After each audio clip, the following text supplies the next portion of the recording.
بہت سارے رستے ہیں اللہ کی طرف جانے کے، لیکن 3 باتیں قرب الہی کے لیے ہمارے بزرگوں نے بڑی زبردست لکھی ہیں۔ سب سے پہلی بات یہ ہے، صوفیاء فرماتے ہیں کہ اگر رب کا قرب چاہتے ہو تو ہر وقت اپنے رب کی رحمت کی امید رکھا کرو۔ خوش نہیں ہوئے آپ اس بات سے؟ ہر وقت اللہ کی رحمت کی، اور فرماتے ہیں دل سے امید رکھا کرو اور زبان سے اپنے رب کی رحمت کا ذکر کیا کرو۔ ہر وقت کہا کرو کہ میرا اللہ بڑا ہی مہربان، میرا اللہ بڑا ہی قریب۔ ہمارا پتہ کیا حال ہے؟ شکر بھی شکوے کے انداز میں۔ کیا حال ہے؟ کہتے بس جی بس شکر ہے الحمدللہ۔ تو یہ کون سا شکر ہے جی؟ یہ تو آپ نے کہا ہے کہ بڑا تانگ ہوں میں اپنی زندگی، یہ شکر ہے؟ ہر وقت یہ کہے کہ میرا اللہ بڑا ہی قریب ہے۔ دیکھیں نا، بسم اللہ شریف ہر کام سے پہلے معنی کیا ہے؟ بسم اللہ الرحمن الرحیم، یعنی تو کہہ اس رب کے نام سے جو بڑا ہی مہربان ہے، جو نہایت ہی رحم کرنے والا ہے۔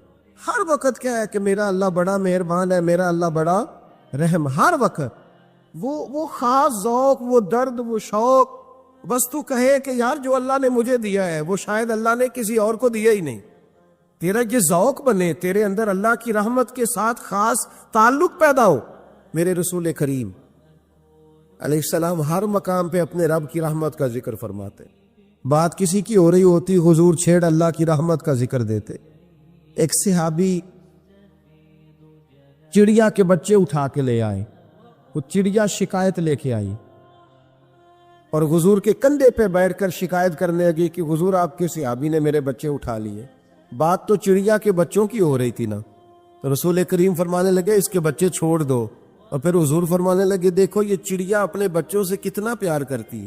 جب چڑیا اتنا پیار کرتی ہے تو رب اپنے بندوں سے کتنا پیار کرتا ہو، اللہ کتنی رحمت والا ہوگا۔ یعنی ہر بات میں رسول کریم نا، ہر بات میں اللہ کی رحمت کا ذکر۔ ایک جنگ کا موقع ہے تو صحابہ کرام علیہم رضوان فرماتے ہیں کہ دوران جنگ ایک عورت کا بچہ کھو گیا، اور بچہ بھی دودھ پیتا تھا۔ دودھ پیتا بچہ کچھ دیر ملے نا تو ماں کی چھاتیوں میں دودھ جوش مارتا ہے۔ دودھ پیتا بچہ کھو گیا تو عورت دیوالوں کی طرح، مجذوبوں کی طرح بچہ تلاش کرتی، میرا بچہ، کبھی ادھر جاتی ہے کبھی ادھر جاتی ہے، ڈھونڈتی ہے، تلاش کرتی، پریشان ہوتی۔ میرے رسول کریم کی نظر پڑ گئی، حضور کی نظر رحمت ہو گئی، تو محبوب فرمانے لگے صحابہ بتاؤ اس کا بچہ ڈھونڈو۔ ایک صحابی کہنے لگے حضور مجھے پتا ہے کہاں ہے، ابھی ملوا دیتا ہوں۔ تو حضور نے فرمایا یہ اپنے بچے سے کتنا پیار کرتی۔ عرض کی حضور نہ کوئی ماپ سکتا ہے، نہ کوئی تول سکتا ہے، نہ کوئی اندازہ کر سکتا ہے۔ حضور کی آنکھوں میں آنسو آ گئے۔ فرمایا ذرا ایک بات تو بتاؤ یا رسول اللہ پوچھئے۔ فرمایا اگر اس کا بچہ اسے مل جائے تو یہ اسے آگ میں ڈالے گی؟ صحابہ عرض کرنے لگے حضور ہو ہی نہیں سکتا، یہ تو گرم ہوا نہیں لگنے دے گی۔ تو حضور فرمانے لگے میرا رب اس سے بہت بڑھ کر اپنے بندوں سے محبت کرنے والا، اور اس سے بہت بڑھ کر اپنے بندوں پہ رحم کرنے والا ہے۔ وہ بھی چاہتا نہیں کہ اس کے بندے جہنم میں جائے، وہ بھی چاہتا۔ حضور ہر لمحہ اللہ کی رحمت کا ذکر کرتے ہیں، صبح سے شام تک نا۔ آج آپ نے جمعے سے لے کر تراویح تک، عشاء تک، وہ جو گھٹنا درد کرتا ہے نا اس کو مہربانی کر کے چھوڑ دیں، اور جو بچہ نافرمان ہے اس کو بھول جائیں۔ آج سارا دن نا اللہ کی رحمت کا ذکر کریں کہ اللہ بڑا ہی کریم ہے، اس کے فضل کا ذکر کریں۔ ایک کاروبار ہی نہیں نا چلتا، پیر تو چلتے ہیں نا اللہ کے فضل سے، زبان تو چلتی ہے نا، ہاتھ آنکھیں یہ سارا کچھ چل رہا ہے نا۔ جو شے نہیں نہ چل رہی اس کو آج چھوڑ دے، مہربانی کریں۔ جو ساری چل رہی ہیں اس پر تو اللہ کی رحمت کا اظہار کریں، اس پر تو غور فرمائیں۔ امام غزالی نے بڑی خوبصورت روایت لکھی، حضرت ابو ہریرہ رضی اللہ تعالیٰ عنہ فرماتے ہیں کہ ہم لوگ بیٹھے تھے تو یکا یک ایک دیہاتی عرابی آیا، یکا یک اندر داخل ہوا، السلام علیکم کہا۔ بندہ بڑا سادہ تھا، یہ بھی نہیں پوچھا کہ باتیں کیا ہو رہی تھی، کوئی سوال جواب نہیں۔ سلام لینے کے فوراً بعد عرض کرتا یا رسول اللہ ایک مسئلہ پوچھنا تھا۔ کہتے ہم حیران ہو گئے کہ یار پہلے پوچھ تو لے، پہلے کیا بات ہو رہی، آتے ہی اپنی چھیڑ دی ہے۔ ایک مسئلہ پوچھنا تو حضور نے فرمایا پوچھو۔ عرض کرنے لگا حضور یہ بتائے قیامت والے دن حساب کس نے لینا ہے؟ تو محبوب مسکرائے، فرمایا بولے آدمی سادی سی بات ہے، حساب اللہ نے لینا ہے۔ کہتے وہ بات سن کے نا تو چل پڑا, جواب سن کے تو چل پڑا, رکا ہی نہیں. تو حضور نے فرمایا ٹھہر تو جا, پہلے تو آیا ہے, سلام لی ہے, بات بھی کوئی نہیں کرنے دی, دھڑام سے اندر داخل ہوا ہے, اور سوال کا جواب لیا, اور پھر تو نے تبصرہ ہی نہیں کیا تو نکل گیا ہے. یا رسول اللہ حکم کرے. فرمایا کیا پوچھ رہا تھا؟ حضور پوچھا ہے کہ حساب کون لے گا؟ تو حضور فرمانے لگے میں نے بتایا اللہ لے گا, تو بولا کیوں نہیں؟ کہنے لگا یا رسول اللہ بس اتنا ہی پتہ کرنا تھا, اگر اللہ نے حساب لینا تو پھر ہم نے باچی جانا ہے انشاءاللہ. تو پھر باچی جانا ہے. تو حضور فرمانے لگے کس طرح؟ کہنے لگا یا رسول اللہ جب وہ کریم غالب آئے گا نا, جب اس کا غلبہ آئے گا تو وہ بڑا کریم ہے, اس نے معاف ہی کرنا ہے, اس نے معاف ہی کرنا ہے, اس نے کرم ہی کرنا ہے. عدل کرے تے تھر تھر کمبن, عدل کرے تے پھر تھر تھر کمبن اچیاں شانہ والے, تے فضل کریں تے بخشے جاون میرے جے منہ کھالے. فرمایا اس نے معاف ہی کرنا ہے. حضرت ابو ہریرہ کہتے ہیں کہ حضور نے فرمایا ٹھیک ہے تو جا. وہ چلا گیا تو حضور رونے لگے. فرماتے ہم نے عرض کی حضور کیا ہوا؟ تو محبوب فرمانے لگے بندہ بڑا سادہ تھا پر بات بڑی کھری کر گیا ہے, بڑی کھری بات کر گیا ہے. کریم جب غالب ہوتا ہے تو معاف ہی فرماتا ہے. تو بھائی سادے لوگوں کو بھی پتا تھا کہ اللہ کی رحمت کی بات. ہمارے گھروں میں, ہماری گفتگو میں, ہمارا ایک دوسرے سے ملنا, ناراض نہ ہونا, مایوسی کی باتیں کرتے ہیں. مایوسی, میں انتظار میں ہوں, میں انتظار میں ہوں کہ کوئی بندہ مجھے ملے اور آ کے کہے میں بڑا راضی ہوں, بتائے اللہ کا شکر کیسے کرنا. میں انتظار میں ہوں, اتنے سالوں میں مجھے بندہ کوئی نہیں ملا, جو ملا اس نے یہی کہا پریشان بڑا ہوں دعا کر دے. بڑی اذیت ہے, سب سے زیادہ میں ہی تنگ ہوں. کچھ کرے, کوئی وظیفہ بتائے, کوئی تعویذ دے, کوئی ملے نا یار, کوئی ملے, کوئی کہے کہ الحمدللہ تعالی. اور میں نے تعلیم کے لیے صرف اور اظہار نعمت کے لیے, تشکر کے لیے کئی دفعہ آپ کے سامنے یہ کہا ہے کہ الحمدللہ جس طرح کے استاد مجھے ملے شاید کسی کو نہ ملے, اور میں نے اظہار تشکر کے طور پر کہا ہے پھر کس طرح کے شاگرد مجھے ملے ہیں اتنے اچھے فرما بردار شاید کسی کو نہ ملے, اور جس طرح کے سادے اور درویش ماں باپ اللہ نے مجھے عطا فرمائے. اب تو بڑا تیز لوگوں کا زمانہ ہے نا, شاید کہیں میسر آئے. اور میں کہا کرتا ہوں اتنے فرما بردار مرید بھی نہیں ملتے. لوگ تو کہتے ہیں فرما بردار نہیں ملتے, ہمیں الحمدللہ فرما بردار, تابع دار ہر لحاظ سے اچھے ملے. اس کی وجہ یہ ہے کہ جیسے مرشد اللہ نے ہمیں عطا فرمائے, ایسا کسی کو اللہ نے عطا, تو شکر کرے اللہ کی نعمتوں, شکر کریں. بس جہاں بیٹھیں گے جملے ٹوٹیں گے, جہاں بیٹھیں گے پریشانی. مجھے کچھ بندے ایسے ملتے ہیں دنیا میں جو صرف وہ اکیلے ہی ٹھیک ہیں. یعنی ابا جی نے بھی ظلم ہی کیا ساری زندگی, اماں نے بھی ظلم ہی کیا, استاد بھی سارے غلط مل گئے, اور ہر بندہ ہی انہیں, اور پھر بعد میں اولاد ملی تو نافرمان ہی مل گئی. تو میں کہتا ہوں یار یہ ہو نہیں سکتا. ویسے بہرحال چلو اگر تو کہتا ہے تو بات سمجھ میں آتی ہے کہ ہو سکتا ہے کوئی سانحہ ایسا ہو گیا ہو. اللہ کی رحمت کی بات کرے. میرے نبی کریم علیہ السلام نے فرمایا بندہ سادہ تھا پر بات پتے کی کر گیا. یہاں تک لکھا امام صفوری نے کہ قیامت کے دن اللہ ایک بندے کے لیے دوزخ کا حکم دے گا. بندہ جہنم کی طرف جا رہا ہے, فرشتے زنجیریں ڈال کے کھینچ کر لے جا رہے ہیں. بندہ جا رہا ہے دوزخ کی طرف, فرشتے کھینچتے ہیں تو پھر مڑ کے پیچھے دیکھتا ہے. توجہ ہے میری بات پر؟ ادھر دیکھنا ذرا. وہ کئی دفعہ کسی کو کھینچتے ہیں نا تو مڑ مڑ کے پیچھے دیکھتا ہے. چلو آپ کو سمجھاتا ہوں, سمجھ آ جائے گی. وہ جب سکول جانے کو دل نہیں نہ کرتا تھا جی, ان کے سلیکشن دینے نا اپنے بچیاں نو, اور بڑا 1.5 گھنٹے کا, بچے ناراض نہ ہو جائے. جب وہ کبھی جس نلائق کا سکول جانے کو دل اور اس کو کھینچتے تھے تو وہ پلٹ پلٹ کے پیچھے جاتا نہیں. اسی طرح مدرسے میں بھی جب آتے ہیں تو کئی بچے ایسے ہوتے ہیں جو آتے نہیں تو کھینچ کھینچ کے نہیں لے جاتے کئی دفعہ.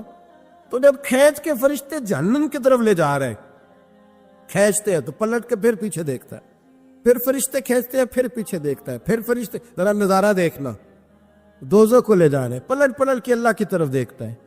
دوزخ کا دروازہ آ گیا, پھر پیچھے دیکھ رہا ہے. رب کریم نے فرمایا اسے واپس بلاؤ,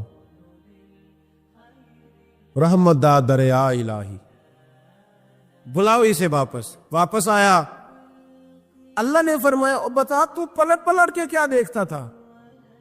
ویسے اللہ کو نہیں پتا کیا دیکھ رہا ہے, کیا دیکھ رہا تھا. تو رو پڑا, عرض کرنے لگا مالک میرا یقین تھا کہ تو بڑا ہی کریم ہے, اللہ میرا ایمان تھا تو بڑا رحیم ہے، اللہ میرا ذہن تھا تو معاف کرنے والا ہے۔ جب فرشتے کھینچتے تھے نا تو شیطان مجھے کہتا تھا اب تو جہنم میں جائے گا، پر میرا یقین کہتا تھا نہیں، رب نے معاف کر دینا ہے، اللہ نے معافی دے دینی ہے، بخشا جاؤں گا۔ پھر شیطان کہتا تھا جب فرشتے کھینچتے تھے، میں کہتا تھا نہیں، معافی مل جائے گی، یا اللہ دوزخ کا دروازہ آ گیا پر میری امید نہیں ٹوٹی، اللہ دروازہ جہنم کا آ گیا پر میری امید نہیں ٹوٹی، اور جب میں نے آخری دفعہ پلٹ کے دیکھا تیری آواز آئی کہ واپس لاؤ، تو میرے اندر سے آواز آئی کہ لے بھئی تیرا یقین جیت گیا ہے، تیرا ایمان جیت گیا ہے، تیرے اندر کی روحانیت کامیاب ہو گئی۔ بندے اور رب کی باتیں ہو رہی ہیں تو فرشتے چپ کر کے کھڑے ہیں، تو رب نے فرمایا تم خاموش کھڑے ہو، عرض کی یا اللہ اب اس کا کرنا کیا ہے؟ فرمایا کرنا کیا ہے؟ جو میری رحمت کی اتنی زیادہ امید رکھے اسے جہنم میں ڈال دوں؟ یہ کیسے ہو سکتا ہے؟ اس کو پکڑو اور میرے فضل کے ساتھ اسے جنت عطا کر دو۔ تو پہلی بات یہ ہے کہ اللہ کی رحمت کی امید رکھیں، صبح سے شام تک کہے الحمدللہ۔ کیا کہے؟ ایک ہوتا ہے تکبر کے طور پر بڑھ کے مارنے کے لیے ذکر کرنا، وہ منع ہے، ڈینگے نہیں مارنی، بلکہ اللہ کی رحمت کا ذکر کریں تشکر کے لب و لہجے، تشکر کے لب و لہجے۔ ہمارے نا لفظوں سے شکوے چھلکتے ہیں، ہمارے جملوں سے چھلکتا ہے کہ ہم پریشان ہیں، ہماری باتوں سے محسوس ہوتا ہے کہ ہم کسی وجہ سے بڑی تکلیف میں ہیں، اس کو نکال دیں۔ جب بندہ اللہ کی رحمت کی امید کرے گا تو اللہ بھی پھر رحمت، فضل اور کرم کے بادل ہی برسائے گا۔ دوسری بات ہمارے بزرگوں نے لکھی ہے، اگر اللہ کے قرب کا رستہ طے کرنا ہے تو وہ اس طرح ملے گا کہ اللہ کے ہر فیصلے پہ راضی ہو جاؤ۔ جہاں اللہ نے مجھے بٹھایا میں راضی ہو جاؤں، جہاں اللہ تبارک و تعالیٰ نے میرے بھائی کو بٹھایا ہے وہاں میرا بھائی راضی ہو، جہاں جہاں اللہ نے ہمیں بٹھایا ہے ہم اس جگہ پہ راضی۔ معاملہ پتہ کیا ہے؟ ہم اپنی مرضی کا فیصلہ چاہتے ہیں، اور مرضی تو اللہ کی چلے گی، مرضی اللہ کی چلے گی۔ میرے رسول کریم علیہ السلام نے صحابہ سے پوچھا تم کون ہو؟ حضور مومن، فرمائی ایمان کی دلیل دو۔ بھی یہ بات مجھ سے کو پوچھے تو شاید میں جھگڑا کروں کہ ایمان کی دلیل۔ حضور نے فرمایا کون ہو؟ یا رسول اللہ مومن، فرمایا دلیل دو۔ حضور دلیل ہے ہمارے پاس، دو۔ یا رسول اللہ، اللہ نعمت دیتا ہے تو ہم شکر ادا کرتے ہیں، مصیبت ڈالے تو صبر کرتے، اور جو فیصلہ اللہ ہمارے حق میں کر دے ہم اس پر راضی رہتے ہیں۔ میرے محبوب کا چہرہ خوشی سے کھل اٹھا، فرمایا تمہیں مبارک ہو، تم تو واقعی بڑے پکے مومن ہو، تم مومن ہو، اگر اللہ کے فیصلوں پہ راضی رہتے ہو تو پھر تم۔ حضور فرماتے ہیں کچھ لوگوں کو اللہ قیامت میں بغیر حساب کتاب جنت میں داخل کرے گا، فرشتے پوچھیں گے پل صراط سے ہوا ہے؟ وہ کہیں گے دیکھی نہیں۔ میزان عمل تلوائے؟ وہ کہیں گے دیکھا ہی نہیں۔ کیسے آ گئے؟ تو کہیں گے خدا کے فضل سے آ گئے۔ فرشتے پوچھیں گے تمہارا عمل کیا تھا؟ وہ کہیں گے کچھ بھی نہیں، عام لوگوں کی طرح نماز پڑھتے تھے، روزہ رکھتے تھے، حج فرض ہوا تو کیا، زکوٰۃ اگر ہمارے اوپر لاگو ہوئی تو دی، عام روٹین کے معاملات۔ تو فرمائے اتنی بڑی فضیلت کے بغیر حساب کتاب جنت کوئی تو وجہ ہوگی۔ تو بندے عرض کریں گے وجہ ایک ہی تھی کہ رب جو ہمارے حق میں فیصلہ کرتا تھا ہم اس پر راضی ہو جایا کرتے، ہمیں کوئی شکوہ اس پر رہتا۔ علامہ ڈاکٹر محمد اقبال رحمت اللہ علیہ، توجہ ہے میری بات پر؟ ادھر دیکھنا ذرا میری طرف، اللہ آپ کو خوش رکھے۔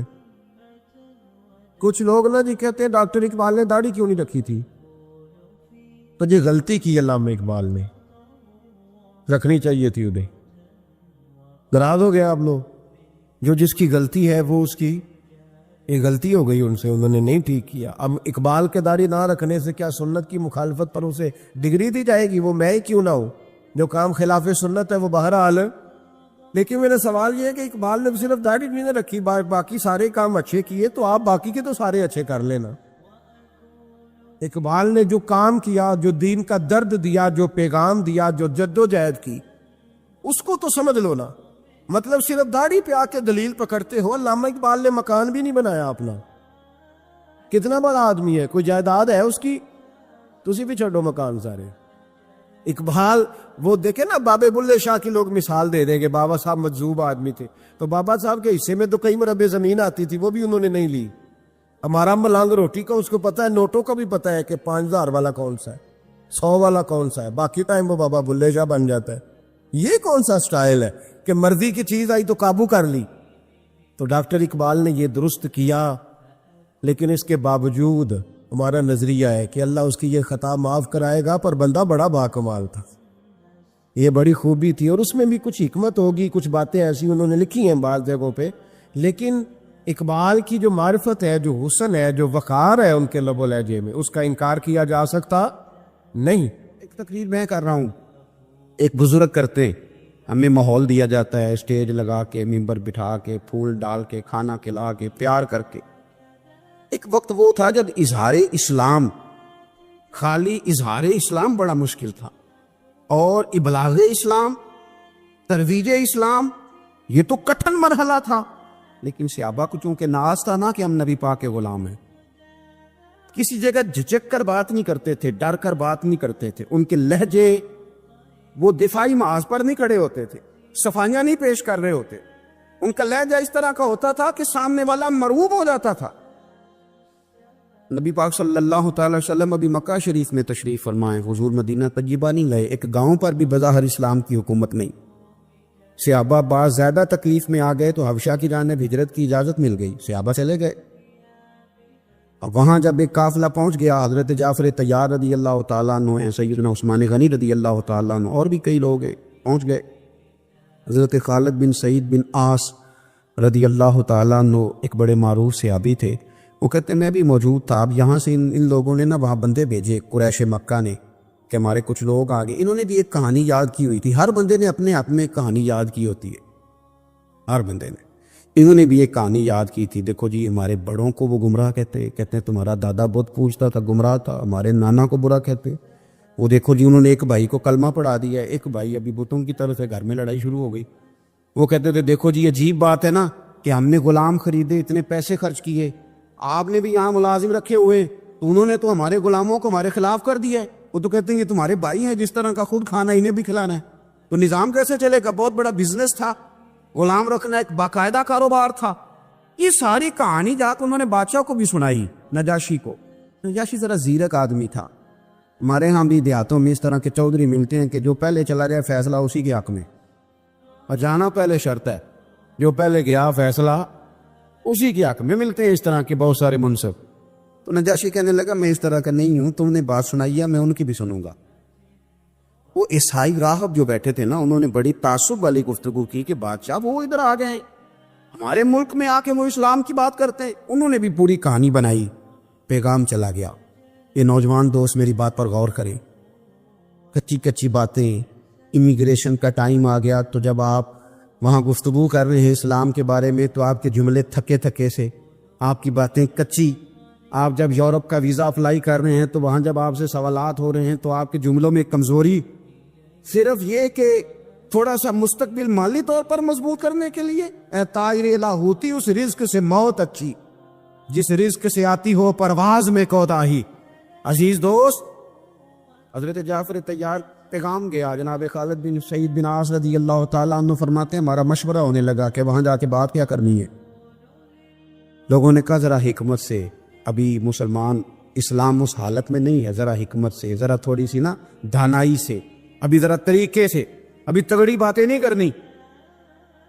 کہتے ہیں سنتے رہے۔ حضرت جعفر طیار کے ہاتھ میں چھڑی رہتی تھی، اٹھے چھڑی کا سہارا لے گئے اور چھڑی کو زمین پہ مارا، کہنے لگے تم سب کی رائے میں نے سن لیا، میری بھی سنو، بات چونکہ میں نے کرنی ہے، میں نے کوئی اس طرح کی بات نہیں کرنی جو مجھے لوگوں نے مشورے دیے ہیں، تمہاری باتیں دیانت پر بھی مبنی ہوں گی اور تم نے بالکل صحیح کہا ہے، لیکن یاد رکھو میں وہی کہوں گا جو میں نے مدینے والے محبوب سے سیکھا ہے، بالکل وہی کہوں گا۔ انہوں نے کہا ساری باتیں کر دینا، لیکن وہ حضرت عیسیٰ کے بارے میں بھی پوچھیں گے، وہ جناب عیسیٰ علیہ السلام کے بارے میں پوچھیں گے، اور ان کا عقیدہ ہے کہ جناب عیسیٰ اللہ کے بیٹے ہیں معاذ اللہ، وہاں کیا کرو گے؟ حضرت جعفر کہنے لگے وہاں بھی وہی بات کروں گا جو رب کا قرآن کہتا ہے اور محبوب کا فرمان کہتا ہے۔ سچی بات، جن نظریے کی لوگ زندہ دنیا میں وہ رہتے ہیں جن کا کوئی نظریہ ہوتا ہے، جو ہوا کی طرح کبھی ادھر گئے اور کبھی ادھر گئے رخ دیکھا آج کل ماحول کس طرح کا ہے تو وہی بات چھیڑ دی. وہ لوگ نظریاتی طور پر زندہ نہیں رہتے, وہ تو ہوا کے دوش میں ہیں, جدھر کی چلے گی چلے گی. حضرت جعفر طیار کہتے ہیں دربار میں پہنچے, وہ لوگ بھی بیٹھے تھے, ہم نے ماحول سارا بھانپ لیا. بادشاہ نے دین کے بارے میں سوالات کیے, میں نے حرف بحرف وہی بتایا جو نبی کریم نے فرمایا تھا. انہوں نے شرارت کی, کہنے لگے ان سے پوچھیں جناب عیسیٰ کے بارے میں نظریہ کیا ہے, بات کریں. او میرے بھائیوں, میں مسجد میں تقریر کر رہا ہوں, میں ٹھنڈے ماحول میں بیٹھا ہوں, میں صاف لباس پہن کے آیا ہوں, کوئی شخص ایسا نہیں ہے جو گھور کے میری بات سننے والا ہو.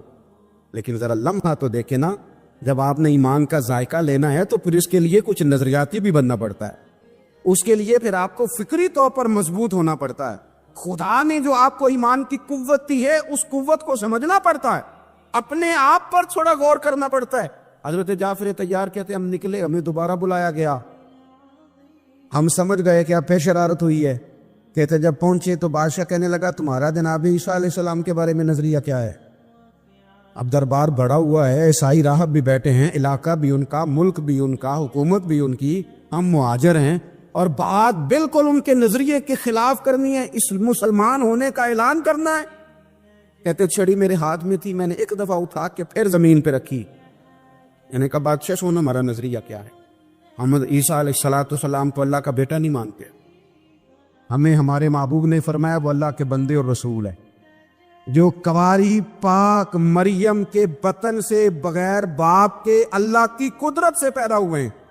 کہتے ہیں جب میں نے گفتگو سمیٹی بات ختم کی تو میں نے چہرے پڑے, کوئی دانت پیس رہا تھا, کوئی زبان چبا رہا تھا, لوگوں کا خیال تھا کہ بادشاہ اشارہ کرے تو ہم ان پر چڑھ دوڑیں, لیکن میں سچی بات کر کے اتنا مطمئن تھا, میرا کلیجہ اتنا ٹھنڈا تھا, او کچا رنگ للاری والا جڑا چڑھدا تے لیندا رہندا, اے عشق تیرے دا رنگ محمد چڑھ جائے پھر نہیں لیندا. فرماتے ہیں میں پورا مطمئن تھا کہ میں نے سچی بات کی ہے, میں نے نظریے کا اظہار کیا, میں مضبوط تھا. کہتے ہیں بادشاہ نے نا میری بات سنی, ہم مجمع پہ سناٹا ہے, کوئی بول نہیں رہا کہ بادشاہ کوئی بات کرے تو پھر ہم اس پر حاشیہ چڑھائیں. بادشاہ نے کوئی تنکا اٹھایا, کیونکہ انجیل پڑھا ہوا تھا تو رات جانتا تھا, تنکا اٹھایا, کہنے لگا جو تم نے کہا ہے نا جناب عیسیٰ علیہ السلام نہ ایک تنکا زیادہ ہے نہ ایک تنکا کم ہے, نظریہ یہی حق ہے جو تم نے کہا. حضرت جعفر طیار کہتے ہیں اس نے تھپکی دے کے کہا جہاں تمہارا دل کرے رہو, تم تو بڑے پکے نظریے کے لوگ ہو. فرماتے اس دربار سے ہم یوں نکل رہے تھے کہ جس طرح خدا نے اپنی رحمتوں کا حصار ہمارے گرد باندھ دیا ہے, آپ اگر محبت کریں گے اپنے دین کے ساتھ, رسول پاک کی ذات کے ساتھ, اگر آپ کا پیار ہو جائے, اور پیار اس طرح کا نہ ہو جس طرح ہماری محفل کا رواج بن گیا ہے. بعض اوقات بعض چیزیں طبیعت پر بوجھ بنتی ہیں. وہ نقیب صاحب, وہ نعت خان صاحب جو تھوڑی دیر پہلے کہہ رہے تھے اونچا پڑھو, ہمارا مزہ نہیں آ رہا, تم ذوق والے نہیں ہو, ہو. کئی دفعہ کہنے کو دل کرتا ہے کہ تسی جناب کچھ لینا ہے, یہ سارے مفت آئے جڑے اگے بیٹھے تھے, یہ فری جے سارے. اور دوسری بات یہ کہ آپ جب خوب نعت پڑھ کے بیٹھے ہیں پیچھے تو آپ نے تو موبائل کھول لیا ہے, آپ تو کسی کے ساتھ مل کے نہیں پڑھ رہے. یہ محبت رسول تقسیم کر رہے ہیں آپ, کہ آپ جن لوگوں کو آپ نے ادب دینا تھا ان پر ہی آپ تو من ڈھکے جا رہے. آپ کا لہجہ خلوص والا ہو. اسلام تبلیغ کی بات کرتا ہے, اور جو تبلیغ والا ہوتا ہے وہ مبلغ ہوتا ہے, اور مبلغ دائی ہوتا ہے, اور دائی دعوت دیتا ہے, اور جو دعوت دیتے ہیں وہ اپیل کے انداز میں دعوت دیتے ہیں. دعوت کے لیے درد ہی تو شرط ہے. میرے دوستو یاد رکھو, جب محبت ہوگی, جب آپ پیار کریں گے تو پھر نہ کتاب بوجھ ہے, نہ آپ کے لیے درود پاک پڑھنا مشکل ہے, نہ آپ کے لیے کوئی سفر مشکل ہے. پھر تو محسوس ہوتا ہے کہ رستے لمبے تھے پر محبت نے جلدی ختم کر دی. پھر تو محسوس ہوتا ہے کہ دنیا بڑی تھی لیکن محبوب کی محبت نے سمیٹ کے رکھ دیا. عزیز دوست, پیار ہو جاتا ہے نا کسی شخص کے ساتھ تو آسان ہو جاتا ہے معاملہ. کئی لوگوں سے ہماری لڑائی ہوتی ہے, جھگڑا ہوتا ہے, بچپن میں, لڑکپن میں, اسکول دور میں بڑا لوگوں کو مارتے ہیں. بلکہ کئی دفعہ تو یوں بھی ہوتا ہے کہ دوستوں کے ساتھ جاتے ہیں کسی کو مارنے, ہمارا کوئی ذاتی جھگڑا نہیں ہوتا. بڑے معاملات ہوتے ہیں, انسان کمزور نہیں پڑتا. لیکن پھر وہی شخص ہے, اس کے گھر میں بیٹا ہوتا ہے, بیٹے نے بڑی سخت غلطی کی ہے, گمبھیر قسم کی. یہ شخص جو بچپن میں لڑاکا معروف تھا, لڑائی والا تھا. اس نے شدید اور بہت بڑی غلطی پر بیٹے کو 2 تھپڑ مارے ہیں. 2 تھپڑ مار کے تو خود ساتھ والے کمرے میں جا کے رونا شروع کر دیا. بھئی اب تجھے کیا ہوا ہے؟ وہ کہتا ہے پہلے بھی میں لوگوں سے لڑتا تھا پر اب اس کو تھپڑ نہیں لگے, اب تو میرے سینے پہ لگے. وہ بچی جو کل اعتراض کرتی تھی کہ فلانے کے گھر میں گئی تھی, صفائی نہیں کرتے رہی, ان کے بچے نے پیشاب کیا ہوا. دیکھو جی, وہ صفائی نہیں کرتے, انہیں پتہ ہی کوئی نہیں. مجھے گھن آئی ہے, مجھے تو کہہ آنے لگی تھی, فلاں کے گھر گئی تھی, پڑھی لکھی ہے, مالدار گھرانے, اعتراض کر رہی ہے. لیکن پھر رب نے اسے بیٹا دیا. اس کے بیٹے نے اس کی گود میں پیشاب کیا. اب بھی ذرا پوچھنا گھن آتی ہے؟ اب بھی پوچھنا کہہ آتی ہے؟ وہ کہتی ہے نہیں اب نہیں آتی. اس نے کہا تھا عشق ایک ڈھونگ ہے, اور میں نے کہا تجھے عشق ہو خدا کرے, پھر کوئی تجھے اس سے جدا کرے. میرے بھائی, اس نے کہا تھا عشق ایک ڈھونگ ہے, اور میں نے کہا تجھے عشق ہو خدا کرے, پھر کوئی تجھے اس سے جدا کرے, پھر تو گلی گلی پھرا کرے, پھر تو اسے تسبیحوں پہ پڑھا کرے, پھر تو اسی کا نام جپا کرے, پھر میں کہوں کہ عشق ایک ڈھونگ ہے اور تو نہیں کہا کرے. جب تک پیار نہیں نہ ہوتا, یہ اتنی دیر تک ساری باتیں ہیں جب تک محبت نہیں ہوتی. روز پرچی آتی ہے کہ کیا واقعی صحابہ حضور کا لعاب دہن چہروں پہ ملتے تھے. بھئی آپ پشک ہیں, آپ کو سبق کچھ اور پڑھایا گیا, اور کچھ آپ کو اسپات دیے گئے ہیں, آپ کا وہ لہجہ نہیں, آپ اس عنوان کو بھی سمجھ نہیں سکتے. آپ کو کوئی دلیل دی بھی جائے گی تو ابھی آپ کا آزما برداشت کرنے کے قابل نہیں ہے. میرے عزیز, جب پیار ہو جاتا ہے, حضرت عتبہ رضی اللہ تعالیٰ عنہ فرماتے کہ نبی پاک صلی اللہ تعالیٰ علیہ وسلم تشریف فرماتے, ایک غریب سے آپ ہی نے حضور کی زیارت کی. حضور کا چہرہ دیکھ کے عرض کرنے لگے حضور میں قربان جاؤں, چہرے پہ کچھ بظاہر نکہت محسوس ہوتی ہے. تو محبوب فرمانے لگے میں نے 2-4 دن سے کھانا نہیں کھایا. غریبی حضور کی پسند ہے, مجبوری نہیں. فرماتے ہیں میرے ہاتھ میں تو اللہ تعالیٰ نے خزانوں کی کنجیاں رکھ دی ہیں. یہ حضور کی چاہت ہے. سادہ مکان نبی پاک کی چاہت ہے. یہ پیوند والے کپڑے یہ حضور کی پسند ہے. ایک وقت آتا ہے, میں نے کچھ لوگ دیکھے ہیں کہ ٹائم آتا ہے کہ پھر وہ نا ان کپڑوں کی داستان سے, یہ موبائل دکھانے کے شوق سے, یہ گاڑی, یہ اس سے پھر اوپر اٹھ جاتے ہیں. پھر وہ اس رستے پہ پہنچ جاتے ہیں کہ ان چیزوں کا خیال نہیں رہتا. یہاں سے اوپر چلی جاتی ہے بات. پھر وہ سمجھتے ہیں کہ اب ورنہ تو آپ کو پتہ ہے کچھ جوان ایسے ہوتے ہیں جو بیچارے آئینے کی بڑی منت کرتے ہیں کہ میں بڑی دیر سے کھڑا ہوں, تھوڑا سا جھوٹ بول دے کہ میں ٹھیک لگ رہا ہوں, اتنا تو ٹائم ہو گیا مجھے. پلٹ کے دیکھتے ہیں, حالانکہ آئینہ بڑا ہی انسان کا خیر خواہ ہوتا ہے. اتنی سی بھی مٹی لگی ہو تو بتا دیتا ہے, اور اس کا شکریہ ادا کر کے لوگ چہرہ صاف کر لیتے ہیں. آئینے کا شکریہ ادا کرتے ہیں, پر اگر ابا جی بتا دینا کہ یہ غلطی ہے تو ناراض ہو جاتے ہیں. اس وقت بھی جلدی سے صاف کرنی چاہیے. آپ کو آئینہ دکھایا گیا ہے کہ بھئی یہاں کمزوری ہے, اس کو دور کر لیں. وہ صحابی حضور کی بارگاہ میں عرض کرتے ہیں یا رسول اللہ نکاح دیکھ رہا ہوں. فرمایا کھانا نہیں کھایا 3-4 دن سے. دوڑے گئے گھر والوں سے پوچھا کچھ ہے؟ کچھ نہیں ہے. جو ان کے تعلق والے 2-4 گھر تھے وہاں بھی معلومات کی, کچھ نہیں ملا. بنو قریظہ یہودیوں کا محلہ ہے, ان کے باغات ہیں, وہاں پہنچ گئے. کہنے لگے مزدوری ملے گی, بچوں کے لیے مزدوری کرنی ہے, بہنیں بھی آنے والی ہے, گھر میں غریبی ہے, کس لیے مزدوری ملے گی؟ کا ملے گی پر تھوڑا سخت کام ہے, گرمی بھی شدید ہے, پانی بھی ذرا گہرا ہو گیا کنویں میں, درختوں کو پانی دینا ہے, 1 ڈول پانی کا نکالو گے تو 1 کھجور ملے گی. ہمارا تو جو کام روٹین میں کرنے والا شخص تھا وہ بھی بھاگ گیا, کام سخت ہے, پانی ذرا گہرا ہو گیا ہے, کرو گے؟ کہنے لگے میں کروں گا, میری مجبوری زیادہ ہے, میں کام کہتے ہیں نا میں کئی دنوں سے فارغ ہوں, دیہاڑی نہیں مل رہی, میں کروں گا, میری مجبوری زیادہ ہے, مجھے تو کرنا ہے. کام مل گیا, جھولی بچھا لی, کپڑا بچھا لیا, 1 پانی کا ڈول نکالتے 1 کھجور ملتی, 1 پانی کا ڈول نکلتا 1 کھجور ملتی. ہاتھوں پہ چھالے آ گئے, وجود سارا پسینے سے بھر گیا. بڑی مشکل سے وہ کپڑا کھجوروں سے بھرا, اسے اٹھایا, سینے سے لگایا. کئی دنوں کے بعد تنخواہ ملنے پر باپ جب پھل خرید رہا ہوتا ہے نا, اس کی کیفیت دیکھنے والی ہوتی ہے. وہ اٹھایا, سارا کچھ سینے سے لگایا, اور لا کے جب حضور کی بارگاہ میں پیش کیا نا تو کریم نے کھجور اٹھائی, منہ میں رکھی, آنسو آ گئے آنکھوں میں. فرمایا کس نے مجبور کیا تجھے؟ یہ تیرے ہاتھوں پہ چھالے ہیں, یہ تیرا وجود سارا پسینے میں لت پت ہے, کس نے مجبور کیا؟ لمبے جملے نہیں، لمبی داستان سرائی نہیں، مختصر سی بات، سادے لوگ سادی بات عرض کرنے لگے حضور کبھی نہیں مجبور ہوئے، پر آپ کی محبت نے مجبور ہی کر دیا۔ حضور یہ محبت مجبوری بن گئی، یہ پیار مجبوری بن گیا، پتہ نہیں کس نے پہنچا دیا مزدوری کرنے، پتہ نہیں کس نے کرا لی، یہ مجبوری بن گئی۔ حضور نے انعام کا اعلان کیا، اور میں اگر مجھ سے پیار کرتا ہے تو فقر کی تیاری کر، اگر مجھ سے محبت ہے تو پھر مشکلات کے لیے تیار ہو۔ یہی انعام ہے محبت میں کہ جب انسان پیار کرے تو پھر وہ ساری زندگی میں نے دیکھا ہے جتنا آدمی اونچا ہوتا جاتا ہے اتنے سوالاتوں کے جواب زیادہ دینے پڑتے ہیں۔ شاید اسی لیے بابا بلے شاہ صاحب نے کہا تھا کہ یہاں تے چٹی چادر لا دے پھر کڑیے تے پہن نہ فقیراں دی لوئی، چٹی چادر تے داغ لگیں دئی تے لوئی نو داغ نہ کوئی۔ یہاں تو آپ کسی اونچی جگہ پہ ہیں تو زیادہ سوالات ہیں، آپ کا حلقہ ہے، اب آپ زیادہ ہے تو گفتگو بھی زیادہ ہے، آپ کے ساتھ لوگوں کی توقعات زیادہ ہیں تو پھر ان کی ڈیمانڈز بھی زیادہ ہیں۔ میرے عزیز، رسول کریم کی محبت زندگی کو آسان کر دیتی۔